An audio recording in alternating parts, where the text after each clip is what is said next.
Mike Lemina. JJ had that big second quarter, and you mentioned it at halftime, Rui stretch and then kind of D'Lo, and you went to D'Lo early in the third, and when things started, it seemed like they went the other way. What was important with him in the offense and kind of stabilizing things tonight? Yeah, that there's a few things there, just half-court shot creation, have another ball handler out there, really wanted to play in the middle of the floor tonight.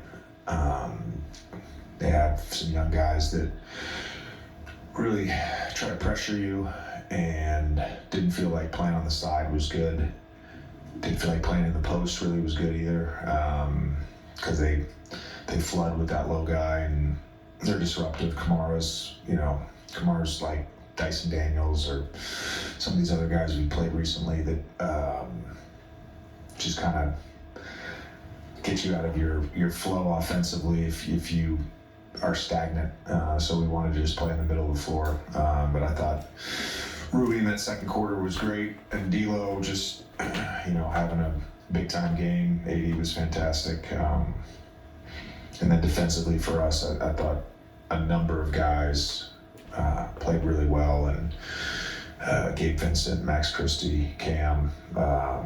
It was a overall a really, really good game for our group. Along those lines, what's sort of the big picture utility on a night like tonight in terms of, obviously D'Lo hit shots, but before that, it felt like he was doing a lot of little things in terms of organization and stuff like that that mattered. You mentioned Cam, he had 4 assists, I think, during the second quarter.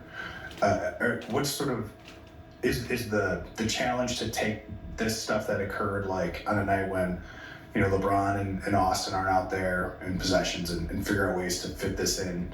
Yeah, I think you have to adapt throughout the season with what works for the group and what works for different players. I will say, night to night, LeBron and AD are gonna have the ball, and the offense is gonna run through them. How we do that has been different at different times throughout the year. The other guys are really good offensive players and really talented, and there's nights where it's their nights, and there's nights where it's not. So some of it is feel, but again, you have to be open to mixing different things in. It's funny because when LeBron was like scratched, I went into my office and I put like 7 ATOs together that obviously did involve him. One of which was for Rui, which I don't know if we've called an ATO for him since the preseason, and we executed it. He scored, and we ended up running that 9 or 10 times, and I think they stopped it once. So that flexibility, I think, is important. You told us pregame with no LeBron, you're going to need your team to move, cut, pass, get in transition, and touch the paint every possession. Like, how do you assess that checklist after the game? Yeah, I thought, I don't even know what this.